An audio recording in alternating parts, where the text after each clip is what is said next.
안녕하세요. 김유갑의 경제부동산입니다. 더 좋은 방송을 하도록 구독, 좋아요, 댓글 알림 부탁드립니다. 무조건 현금 모아라. 곧 떼돈 번다. 국내외 상황이 아주 급박하기 때문에 현금을 쌓아놓은 분들은 엄청난 기회가 올 것입니다.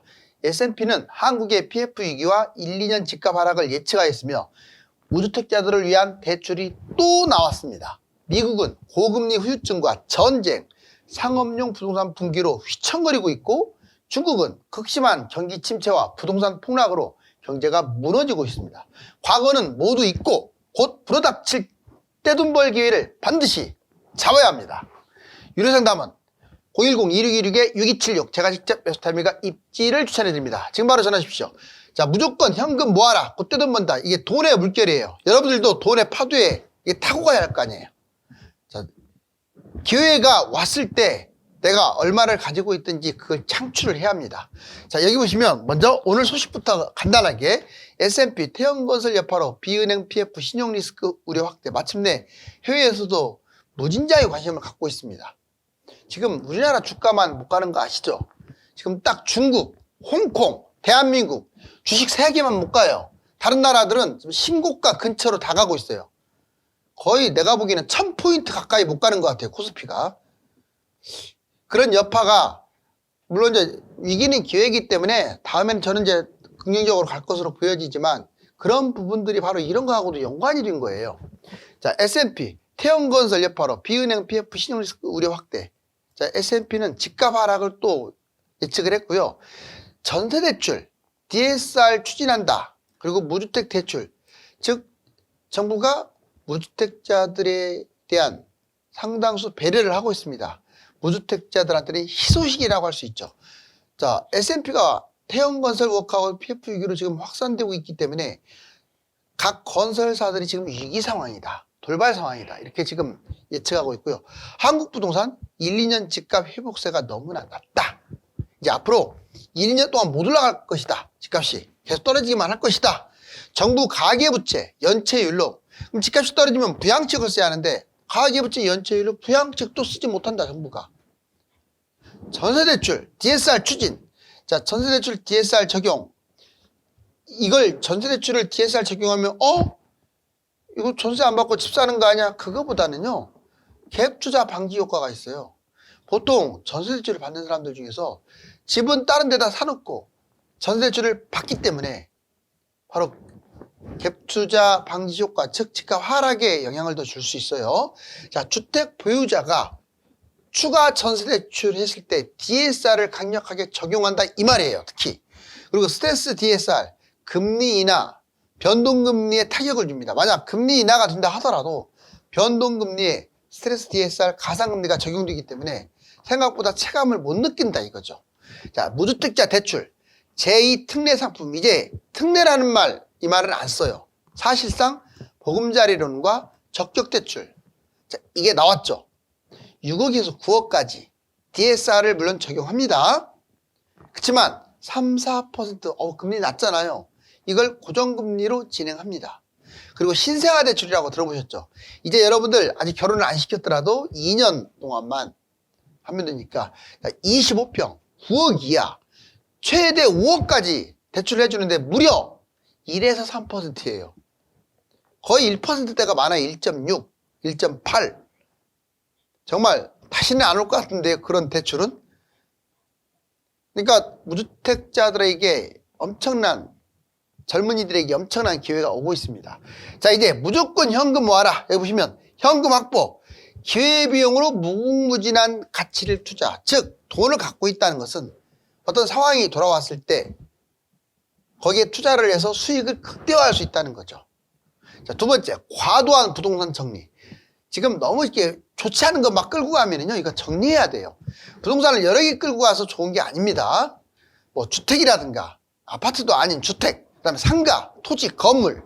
얘들은 황금성 잘 안 팔려요. 최악이에요. 경매까지 속출하죠. 그리고 부채는 웬만하면 정리를 하세요. 부채. 이제 금리 인하 되게 되면 은행 금리도 낮아지는데 굳이 막 부채 이걸로 끌고 갈 필요가 없잖아요.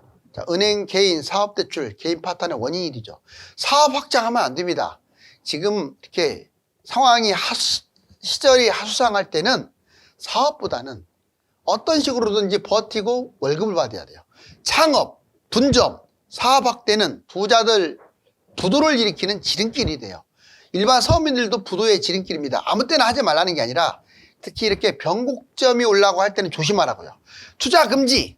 자, 소중한 현금 보유해야지 좋지도 않는 곳들에 막 투자를 하게 되면 손실을 보게 됩니다.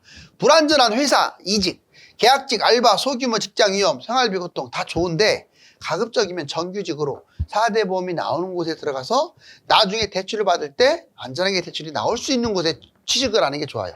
사전 리스크 관리, 사업가, 직장인, 비정규직 각자 리스크 점검을 해보세요. 수익 시나리오 창출, 경제 위기가 만약 혹시라도 터지면 부동산, 가상화폐, 주식 눈 감고 투자해도 돈 많이 법니다. 자, 그다음 투자 극대화, 자본금 투자. 자본금에서 이제 이 투자를 극대화할 때 특히 부동산 쪽에서는 빚투자, 갭투자 이걸 활용해도 좋아요. 바닥이 왔을 때. 자, 이제 투자자가 8가지를 점검해야 돼요. 뭘 점검해야 할까요? 먼저 물가입니다. 가장 중요한 게 미국과 한국을 같이 봐야 돼요. 우리나라만 점검하면 안 됩니다. 미국이 더 중요해요. 따라가니까. 금리, 미국, 한국. 물가가 진짜 떨어질 것이냐, 금리도 떨어질 것이냐 예상처럼. 성장률이 이번에 회복한다고 하는데 미국 분기별로, 한국 분기별로 성장률이 올라가면서 무역 수지는 흑자를 기록할 것이냐. 환율. 자, 지금 원달러 환율이 다시 또 조금 올라갔는데 이게 계속 유지가 될 거냐, 아니면 달러가 떨어질 것이냐. 주식은 부동산을 투자하는 사람들한테 필수입니다. 자, 미국, 한국 흐름이 어떻게 가느냐. 지금 미국은 날아가고 있는데 우리나라만 지금 못 가고 있죠. 집값. 자, 미국과 한국의 집값 전체 시세라든가 실거래가가 어떻나. 지표. 자, 금매, 분양, 그 다음에 경매, 그리고 실거래가, 거래량 등등등. 정책, 정부가 집값을 올리려고 하는 부양책을 쓰느냐, 아니면 규제를 완화하느냐, 규제를 강화하느냐. 이제 IMF, 한국 제2의 외환위기. IMF는요, 지나칠 정도 우리나라를 좀 얕잡아 본다고 표현해도 될까요? 아무튼 너무나 좀 경고를 많이 합니다. 먼저 거품 붕괴, 사활에도 지적하면서 장기 붕괴도 조심해라. 1919년에서 21년 정말 많이 뛰었죠. 이건 세계적으로 다 뛰었어요. 코로나가 터지면서 18%. 자, 실질적으로는 2배에서 3배 뛰었어요. 이때 2년 동안. 표면적으로 28%인데. 자, 거품 심한 국가가 우리나라하고 쌍둥이처럼 가는 나라들. 뉴질랜드, 호주, 캐나다, 바로 이런 나라들이 거품이 심합니다. 단기적으로만 본다면 미국도 심하고요. 2022년에서 23년 무려 30% 폭락한 거 아시죠? 1년 반 동안 30% 떨어졌다가 올라가는 듯 하다가 다시 또 지금 추락하고 있어요. 자, 이제 사례. 1991년부터 96년 33.7% 떨어진 적이 있고요. 2010년 기억하시죠? 10년에서 13년 동안 무려 25%. 해외 사례를 보면 일본은 45.2%, 홍콩은 51%까지 추락했습니다. 지표는 이렇고요. 실질로 들어가게 되면 반토막 났다고 보시면 돼요. 반토막. 일본 같은 경우는 거의 70% 떨어졌다고 보시면 되고요. 자, 2022년 한국 무역 적자. 23년은 성장률이 위기가 돌아왔었는데 24년에 과연 회복을 할 거냐? 지금 IMF가 이런 지적을 하고 있는 거죠. 요인. 자, 금리 급등. 금리가 또 올라갈 수 있어요. 지금 미국이 다시 또 주춤하고 있잖아요. 가계부채, 성장률 저하, 적정가격, GDP 대비 지금 우리나라 집값은 마이너스 50% 떨어져야 적정가격이라고 합니다. 문제점, 빈부격차가 심화되고 미혼, 저출산이 확대되고 있죠. 자, 이제 곧 떼돈 벌 기회가 온다. 먼저 떼돈 벌 기회. 그렇죠. 이제 위기는 기회이기 때문에 그렇다고 해서 떼돈 벌 기회가 오는데 이거를 자각하지를 않고 준비하지 않으면 다 놓쳐요. 여기 보시면 자, 경제위기, 집값 폭락. 경제위기가 터지면 무조건 기회예요. 이거는 100%. 근데 안 오더라도 사이클상으로 집값이 추락. 이건 엄청난 기회입니다. 그 다음에 주식이라든가 암호화폐가 폭락을 했다. 주로 이제 경제 위기나 불안이 와야 폭락을 하는데, 자, 그러면 기회입니다. 그리고 정부는 이럴 때 뭘 쓰겠어요? 부양책을 쓴다. 그러면 세금 혜택이라든가 이런 걸 보면서 투자할 수 있죠. 자, 현금을 보유해야 이런 것들이 가능합니다. 현금이 없으면, 자, 여러분들 총알이 없으면 아무것도 안 돼요. 그 다음에 부동산에서는 갭 투자가 최고의 투자죠. 그리고 1주택인데 뭐 또 잡을 필요가 있을까? 그렇지 않아요. 추가 매매해도 됩니다. 기회가 왔을 때는. 내 이름으로 하든 자녀로 하든. 그다음 분양권을 적극적으로 활용하세요. 분양권은 주택수로 들어가지도 않기 때문에 프리미엄 받고 팔거나 뭐 여러 가지 방법이 있는 거예요.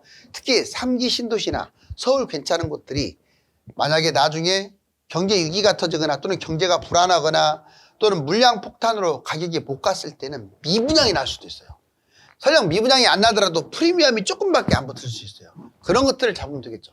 이제 떼돈벌 3번의 기회, 이거를 이렇게 나눠볼게요. 자, 부동산이 폭락하고, 두 번째, 이제 금융위기 후에, 금융위기 터지면 뭐 코스피 1000이든 1200이든 떨어질 거 아니에요.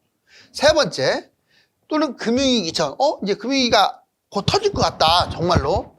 그러면 미리 사전에 대비할 필요가 있겠죠. 그러면 이럴 때마다 어떤 걸 투자하느냐. 먼저 부동산 폭락. 부동산 폭락은 금융위기하고 상관이 있을 수도 있고 없을 수도 있어요. 대세 하락, 사이클로만으로도 하락합니다. 2에서 5년 빠지면 무려 30에서 60% 폭락. 이걸 활용하시라고요. 이때 금매무순으로 잡고 분양권 미분양을 주택수로 들어가지도 않으니까 잡을 수도 있고, 아니면 내가 가지고 있는 집을 훨씬 많이 떨어진 더 좋은 아파트로 갈아타거나 1+1, 하나는 그냥 내 집을 갖고 하나는 분양이나 분양권 미분양을 잡고, 자, 실거주가 지금 폐지됐잖아요. 대부분 지역이. 그러면 갭 투자가 최고의 수익률을 얻는 거고, 적극적으로 빚 투자할 필요도 있어요. 그러니까 집값이 많이 떨어졌다고 치면은 빚을 두려워하면 안 돼요. 보통 일반인들이 왜 돈을 많이 못 버냐면, 지금 집값이 무지막지하게 뛰었을 때는 연끌을 합니다. 그때는 연끌하면 안 되는데. 그리고 집값이 폭락했을 때는 오히려 더 불안해해요. 그럴 때는 더 불안해가지고 새 가슴이 돼가지고 그냥 있는 돈으로 집을 잡으니까 별로 못 먹는 거야. 반대로 움직여야 돼. 반대. 화랑기 때는 빚을 내지 말고 위기가 터졌을 때는 그냥 좀 배짱 있게 빚을 최대로 내거나 갭 투자를 하는 게 최고입니다. 아무거나 잡으면 안 돼요. 상급지 아파트 잡아야죠. 이번에 금융위기, 주식은 3배 정도 벌 가능성이 커요. 금융위기가 터졌다면. 터져가지고 바닥 근처까지 왔을 때 삼성전자, 다른 거 하지 마요. 코스피 펀드 또는 이제 ETF의 레버리지라든가 이런 것들이 있는데, 이거 하게 되면 주식은 3배 정도 그냥 묻어 가버리는 거죠. 자, 부동산 갭 투자 5배 정도. 주식보다는 부동산이 더 벌어요. 이거 잡으면 100배 번다, 10배 번다. 그거는 여러분들을 꼬시는 거예요. 저기 주식에서. 이상한 거, 테마주라든가 그냥 좀 많이 빠졌기 때문에 많이 올라갈 것이라는 그 기대감으로 주식을 사는 것도 망조입니다. 부동산은 많이 빠지면 많이 올라가요. 근데 주식은 그렇지 않아요. 왜? 생산을 하니까. 부도가 날 수도 있는데, 회사가. 자, 그 다음에 서울 인접지역, 서울이라든가 서울 인접지역 꼭 그쪽으로만 잡아야 돼요. 상급지로. 이제 폭락한 아파트. 이게 비트코인은 얘도 많이 갈 거예요. 지금도 많이 올라왔는데 3배에서 10배. 1천만 원 이내 매입. 그럼 이제 뭐 한 6천만 원까지도 갈 수 있다 이거죠.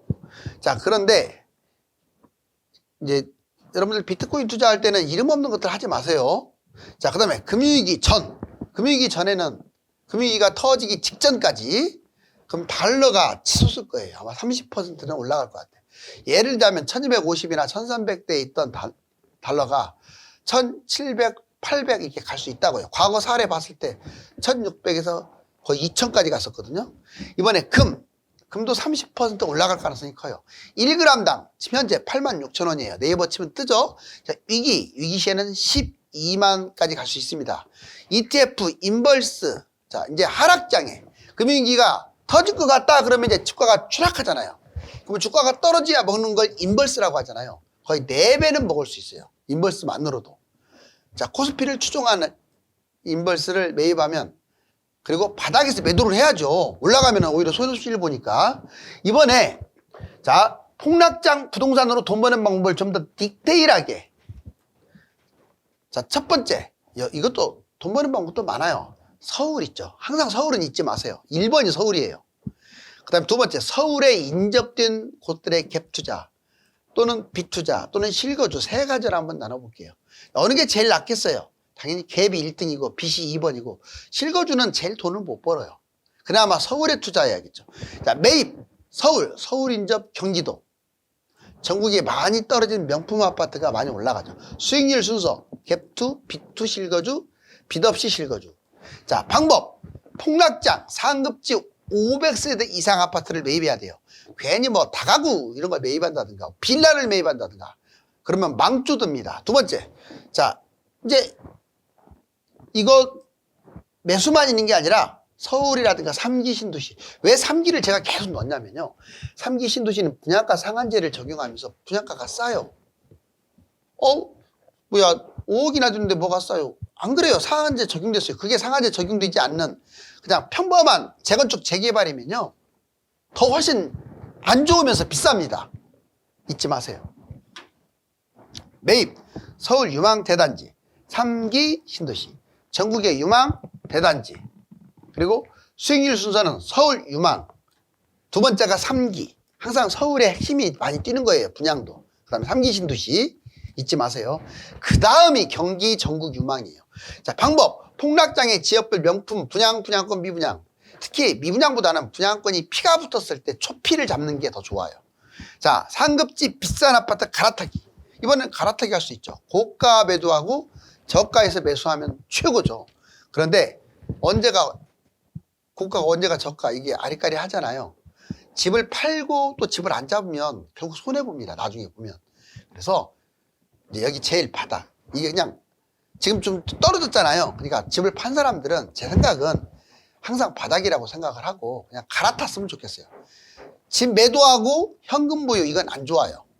집 매도하고, 아니 뭐 비아파트 아니고 별로 안 좋은 것들 매도하는 건 현금 보유 괜찮아요. 그거 뛰지도 않는 것들이니까. 근데 멀쩡한 아파트를 매도하고 현금 보유한다, 있을 수 없는 일이에요. 자, 이번에 자녀 매입, 추가 매입, 급매. 보유주택 외에 다주택이 되더라도 하나 더 잡는 게 정상인 거예요. 2주택이면 어때요? 뛰는데. 자, 그 다음에 자녀 증여를 하거나 또는 빌려주는 거 대여를 한 후에 자녀 앞으로 아파트를 추가로 매입하는 것도 필수예요. 만약 더 빌려줄 돈이었으면 자녀가 여러분들 대출을 받아서라도, 알았죠? 신용대출을 받아서라도 집을 잡을. 왜 바닥장에는 그걸 해야 돼요? 나중에 뛸 때는 못 잡아요. 자, 본인이나 혹은 자녀 바닥장에 이번에는 급매를 매수하는 게 아니라 분양권 미분양을 매입하는 방법도 있다. 다만 미분양은 조심해라. 자, 이제 부동산 주식 가상화폐 달러와 금 떼돈 벌기. 여러분들 부동산 보면요, 서울 경기 5억이 15억까지 벌 수 있어요. 진짜로.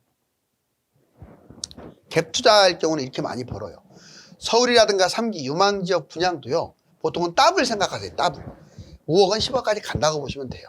그 다음에 부동산 하락장에 서울 상급지 대단지 아파트가 이제 괜찮겠죠? 이제 주식 보실래요? 삼성전자 같은 경우도 금융위기가 터졌다. 얘는 이제 조건이 금융위기 터졌을 때. 자, 5억이 10억 정도는 가볍게 갑니다. 안 터져도 제 생각은 지금 현재에서 더블은 갈 것 같아요. 뭐 1년 안에 간다고는 아니지만 얘들은 끌고 가도 돼요. 저축보다는 낫다고 봐요. 대신에 이상한 주식 하지 마시라고. 코스피 펀드도 마찬가지입니다. 자, 코스피를 추종하는 펀드 5억이 10억 얼마든지 가요. 지금 코스피는 저평가됐어요. 그러니까 펀드라든가 우량주에서 삼성전자 정도는 매입해도 된다. 자, 그 다음에 가상화폐, 비트코인 등 우량 5억이 10에서 15억. 경험 있는 사람들은 우량 투자 많이 하죠. 자, 그럼 달러 금수익. 달러는 얘들은 금융위기 터진다는 조건으로만 그 전에 매수하는 거예요. 그래서 만약에 금융위기가 터진 다음에 이거 잡으면 늦어요. 실질적으로 원을 그려봤더니 달러 금 수익이 이 정도 동그라미라면 주식 수익 더 크네요. 비트코인 수익 더 크네요. 아파트 수익 좀 더 크죠. 바로 이렇게 진행이 되는 거죠. 자, 금융위기에 대해서 철저하게 대비가 필요합니다. 평상시 금융위기 철저히 대비하고 6개월 이상 생활비도 미리 준비해 놓고, 자, 위기가 바닥일 때 주식, 부동산 투자하고 현금도 확보하면, 자, 위험자산에 투자하면 돈을 많이 벌죠. 자, 그리고 생활비, 불필요한 경비는 축소하고, 그 다음에 폐업, 급여 중단, 수익 창출, 자, 이런 것들을 준비하고, 자, 아파트 집중 투자하고 삼성전자 등 우량주에만 투자하고 자, 위기 절정 때 달러금 원화로 전환시켜야 돼요. 오히려 안정화되면 달러가 손실 보니까. 자, 지금 IMF와 우리나라 지도가 있는데 이런 짝이 안 났으면 좋겠어요. 상당 기간 은행과 건설사의 PF 위기로 시끌벅적할 것입니다. 위기는 최고의 기회임을 명심하고 그 기회를 반드시 잡아야 합니다. 감사합니다.